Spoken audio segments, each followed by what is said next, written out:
నమస్తే. వివేకానంద రెడ్డి హత్య కేసులో కొత్త మలుపు తీసుకుందని చెప్పొచ్చు. అంటే ఇప్పటి వరకు మనం వివేకానంద రెడ్డి హత్య కేసులో ముద్దాయిల లిస్ట్ చూస్తే A1గా ఎర్రగంగిరెడ్డి, A2గా సునీల్ యాదవ్, A3గా Umashankar Reddy, A4 Dastagiri, A5 Devireddy Sivasankar Reddy, A6 Gajjala Uday Kumar Reddy, A7 Bhaskar Reddy, YS Bhaskar Reddy, A8 Avinash Reddy. ఈ లిస్టులో A4గా దస్తగిరి అంటే వివేకానంద రెడ్డిని చంపిన నిందితుల జాబితాలో అక్యూజ్ నెంబర్ 4గా దస్తగిరి ఉన్నాడు.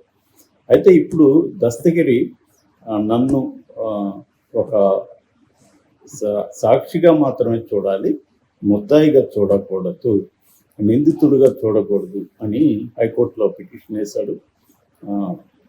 దస్తగిరి తరపున జడ శ్రవణ్ కుమార్ ఈ పిటిషన్ని హైకోర్టులో వేయడం జరిగింది. దీనికి సంబంధించి హైకోర్టు సిబిఐని స్పందించమని అడిగింది. సిబిఐకి ఏమైనా అబ్జెక్షన్స్ ఉన్నాయా సాక్షిగా గుర్తించడానికి అని అడిగినప్పుడు సిబిఐ నిన్న పిటిషన్ వేసింది. అందులో దస్తగిరిని నిందితుడి నుంచి తొలగించి సాక్షిగా చేర్చడానికి తమకు ఏమీ అభ్యంతరం లేదని కోర్టుకి సిబిఐ తెలియజేశారు. సో దీంతో ఇప్పుడు దస్తగిరి నిందితుడు నుంచి సాక్షిగా మారిపోయే అవకాశం కనిపిస్తుంది. మామూలుగా కామన్ పీపుల్కి ఒక డౌట్ ఏమంటే, ఎవరైనా ఒక వ్యక్తి ఇంకొక వ్యక్తిని హత్య చేసి అప్రూవర్గా మారిపోయి ఈ హత్య నేనే చేశాను, ఫలాని వాడి కోసం ఈ హత్య చేశాను అని హత్య వెనక్కున్న అతన్ని పట్టించి తను అప్రూవర్గా మారిపోతే అప్పుడు అతని నిందితుడు కాదు. అంటే ఒక నలుగురు కలిసి ముందుగానే ప్లాన్ చేసుకుంటారు, మేము ముగ్గురం దొరికిపోతాం, నువ్వు తప్పించుకో, నువ్వు అప్రూవర్గా మారిపో అని. అట్లాంటప్పుడు ఈ హత్య చేసిన వ్యక్తి మిగతా ముగ్గురిని పట్టిస్తాడు కాబట్టి ఇతన్ని సాక్షిగా పరిగణించవచ్చా? అంటే చట్టం ఏం చెప్తుంది, కోర్టులు ఏం చెప్తున్నాయి పక్కన పెడితే కామన్ మ్యాన్కి వచ్చే డౌట్ అంటే క్రిమినల్ జస్టిస్ సిస్టంలో నేనే హత్య చేశాను, గొడ్డలతో ఎలా నరికాను, అవన్నీ కూడా దస్తగిరి డీటెయిల్గా అదేదో సినిమా కథలాగా, క్రైమ్ థ్రిల్లర్లాగా మీడియా సంస్థలు అడిగినా అడగకపోయినా అందరికీ చెప్పాడు. అతను ఇప్పుడు సాక్షిగా మారిపోయాడు. ఇదొక విచిత్రం అని చెప్పచ్చు. ఏదేమైనా ఆ విచిత్రం అయితే జరిగింది. సో ఇప్పుడు సాక్షిగా మారిపోయిన తర్వాత ఈ కేసు ఎక్కడికి వెళ్ళచ్చు. నిన్న నిందితులందరూ కూడా కోర్టుకు వచ్చారు, ఇంక్లూడింగ్ కొత్తగా ఎంపీగా ఎన్నికైన అవినాష్ రెడ్డి కూడా కోర్టుకు వచ్చారు. ఇందులో ఇప్పటికి కూడా ఎర్రగంగిరెడ్డి, సునీల్ యాదవ్, ఉమాశంకర్ రెడ్డి, ఉదయ్ కుమార్ రెడ్డి వీళ్ళు జైల్లోనే ఉన్నారు. ఇక బయట దస్తగిరి బయటే ఉన్నాడు. దేవిరెడ్డి శివశంకర్ రెడ్డికి బెయిల్ వచ్చింది, తర్వాత భాస్కర్ రెడ్డికి బెయిల్ వచ్చింది. అయితే వీళ్ళు కూడా ఇప్పుడు నిన్న కోర్టు కాదు. ఇందులో మళ్ళీ కామన్ మ్యాన్కి డౌట్ వచ్చేది ఏంటంటే, కొంతమందికి ఏమో బెయిల్ వస్తుంది నిందితులకి, కొంతమందికి బెయిల్ రాదు. మళ్ళీ వీళ్ళందరూ కూడా ఇప్పుడు A1 ఎర్రగంగిరెడ్డిని తీసుకుంటే ఎర్రగంగిరెడ్డి డిఫాల్ట్ బెయిల్ మీద ఉన్నాడు, దాన్ని క్యాన్సిల్ చేశారు. మిగతా వాళ్ళకి మళ్ళీ బెయిల్ ఇచ్చారు. ఫర్ ఎగ్జాంపుల్ దేవిరెడ్డి శివశంకర్కి 5వ నిందితుడు. ఇట్లా ఈ వివేకానంద కేసు ముందు నుంచి కూడా అనేక చిత్ర విచిత్రాలతో ముందుకెళ్తూ ఉంది. ఇప్పుడు కొత్త పరిణామం వచ్చి ఇది దస్తగిరి కేసు. దస్తగిరిని సాక్షిగా పరిగణించమని కోర్టు కూడా డిక్లేర్ చేసే అవకాశం ఉంది. ఎందుకంటే సిబిఐకి అబ్జెక్షన్ లేదని సిబిఐ తన పిటిషన్లో పేర్కొంది. ఇప్పుడు నెక్స్ట్ స్టెప్ ఏం జరగచ్చు? Already Avinash Reddy bail cancel చేయమని ఇటు దస్తగిరి కానీ ఇటు సిబిఐ కానీ అడిగింది. అంతకుముందే సునీతారెడ్డి సుప్రీంకోర్టులో కూడా పిటిషన్ వేసింది. అయితే హైకోర్టు దస్తగిరి వేసిన పిటిషన్ని కొట్టేసింది. అవినాష్ రెడ్డికి అనుకూలంగా ఆ, ఆదేశాలు హైకోర్టు జారీ చేసింది. అంటే తన బెయిల్ రద్దు చేయాల్సిన అవసరం లేదు, అతను అందుబాటులో ఉంటున్నాడు సిబిఐకి, ఎప్పుడు పిలిచినా వస్తున్నాడు. తర్వాత అతను ఎవరినైనా బెదిరించినట్టు ఎక్కడా కూడా ఆధారాలు లేవు అని కోర్టు తెలియజేసింది. కాబట్టి ఇప్పుడు నెక్స్ట్ స్టెప్ ఏంటి? నిజానికి ఇది లాస్ట్ ఇయర్ ఏప్రిల్ ఎండ్కంతా కేసుని ఫైనలైజ్ చేసి ఫైనల్ ఛార్జ్ షీట్ వేసి కేసు ట్రయల్కి వెళ్ళాలి అనేది సుప్రీంకోర్టు కూడా చెప్పింది. అయితే మళ్ళీ సిబిఐ కొంత టైం అడిగింది. ఆ టైం జూన్ ఎండ్ వరకు ఇచ్చింది. ఇప్పుడు జూన్ కూడా అయిపోయింది, అంటే 1 year అయిపోయింది డెడ్ లైన్ పెట్టి సుప్రీంకోర్టు. ఇంతవరకు సిబిఐ ఫైనల్ ఛార్జ్ షీట్ దీని మీద తీసుకురాలేదు. ఆల్రెడీ 2019 మార్చి 15th హత్య జరిగితే సో దాదాపు 5 ఏళ్ళు కంప్లీట్ అయిపోయినాయి. అయినా కూడా ఈ కేసు విచారణకి ఇంకా రాలేదు.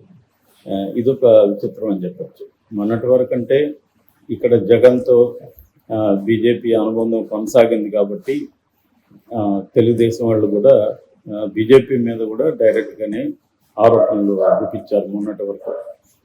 ఎందుకంటే ఇది జగన్ అవినాష్ రెడ్డికి అరెస్టు చేయకపోవడానికి సిబిఐ కారణం ఏంటి, ఎవరు రక్షిస్తున్నారు, ఒక బలమైన శక్తి రక్షిస్తున్నారని రామకృష్ణరాజు లాంటి వాళ్ళు కూడా ఓపెన్గానే ఆరోపించారు.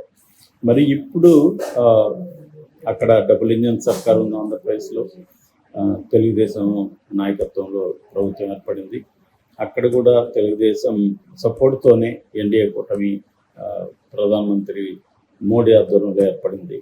కాబట్టి ఇప్పుడేమన్నా తెలుగుదేశం వాళ్ళు దీన్ని ఒక కొలికి తీసుకొచ్చి త్వరగా ట్రయల్ జరిపి నిందితులకి శిక్ష పడే విధంగా చేస్తారా అనేది చూడాలి. లేదు, నేను చాలాసార్లు చెప్పాను, వివేకానంద రెడ్డి హత్య కేసు రాజకీయంగా మాత్రమే ప్రతి ఒక్కరూ ఉపయోగించుకుంటున్నారు. ఇప్పుడు తెలుగుదేశం దాన్ని రాజకీయాల కోసమే ఉపయోగించుకుంది, వైసీపీ కూడా దాన్ని రాజకీయాల కోసం ఉపయోగించుకుంది తప్ప ఇద్దరికి కూడా సీరియస్నెస్ లేదు. ఎందుకంటే ఇది తెలుగుదేశం ప్రభుత్వం ఉన్న టైంలో హత్య జరిగింది.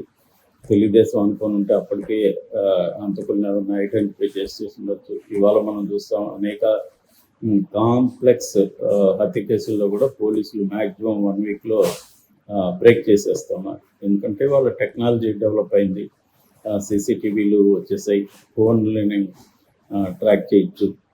ఇవాళ పట్టుకోవడం అనేది పెద్ద కష్టంగా మనకి ఇవాళ ఇండియాలో సంవత్సరానికి యావరేజ్లో అరౌండ్ 30,000 హత్యలు జరుగుతున్నాయి. 30,000 హత్యలు మ్యాక్సిమం దొరికిపోతున్నారు. కాకపోతే వాళ్ళకి శిక్షలు పడుతున్నాయి లేదనేది అది వేరే. దానికి మళ్ళీ అనేక కారణాలు ఉన్నాయి, మనం అనేక సార్లు వీడియోలో చెప్పుకున్నాం. కానీ పట్టుకోవడంలో మాత్రం ఇవాళ మన పోలీసులు సక్సెస్ అవుతున్నారు. దానికి సింపుల్గా నేను ఇందాక చెప్పినట్టుగా టెక్నాలజీ అందుబాటులోకి రావడం, ముఖ్యంగా సీసీటీవీలు, సెల్ ఫోన్, ఈ 2 ఉంటే చాలు వాడిని పట్టుకునేయచ్చు. సో అది మేజర్గా జరుగుతుంది. మరి ఈ కేసులో ఎందుకు చేయలేకపోతున్నారు? అటు తెలుగుదేశం ప్రభుత్వంలోనూ చేయలేదు, మళ్ళీ వైసీపీ వచ్చి తెలుగుదేశం వాళ్ళు దీనికి బాధ్యులని ఆరోపించారు. అప్పుడు సునీత కూడా వైసీపీతో కలిసి తెలుగుదేశం వాళ్ళే చంపించారు మా నాన్న ఆమె కూడా ఆరోపించింది. తర్వాత కాలంలో ఆమె యూటర్న్ తీసుకొని ఇది జగన్ భారతిరెడ్డిలు ద్వారా జరిగింది, ముఖ్యంగా ఆమె ఆరోపించింది అవినాష్ రెడ్డి చేయించాడు. దాని తర్వాత ఆమె కూడా సుప్రీంకోర్టులో సీరియస్గా ఫాలోఅప్ చేయలేదు. ఎందుకంటే సిద్ధార్థ్ లోద్రా చంద్రబాబు కేసులో ఉండడం వల్ల అక్కడ చాలా వాయిదాలకు ఆయన అటెండ్ కాకుండా ఆయనే వాయిదాలు తీసుకుంటూ వచ్చాడు. ఆల్రెడీ సుప్రీంకోర్టులో 55,000 కేసులు పెండింగ్లో ఉన్నాయి. సో ఎవరన్నా వాయిదా అడిగినప్పుడు హ్యాపీగా వాళ్ళు వాయిదా ఇచ్చేస్తారు. అలా జరుగుతూ కంటిన్యూ అవుతుంది. ఇప్పటికన్నా దీన్ని ఒక కొలికి కనీసం సునీత అన్న పోరాడుతుందా? సునీత కూడా దీన్ని రాజకీయాల కోసం ఉపయోగించుకోవడానికి ట్రై చేసింది షర్మిలతో కలిసి. సో అందరూ కూడా దీన్ని రాజకీయాల కోసం ఉపయోగించుకుంటున్నారు. బీజేపీ కూడా దీన్ని ఉపయోగించుకొని ఇటు జగన్ని కంట్రోల్ చేసుకోవడానికి ఉపయోగించుకుంది. ఇప్పుడు కూడా జగన్ అవసరం బీజేపీకి ఉంది. ఇటు లోక్సభలో 4 సభ్యులు ఉన్నారు, రాజ్యసభలో 11 మంది సభ్యులు జగన్కు ఉన్నారు. ఆ సభ్యుల అవసరం బీజేపీకి ఉంది. ఎందుకంటే బీజేపీ తెలుగుదేశం నితీష్ కుమార్ని నమ్మి ఎక్కువ కాలం పవర్లో ఉండేది కష్టమని అనుకుంటుంది బీజేపీ.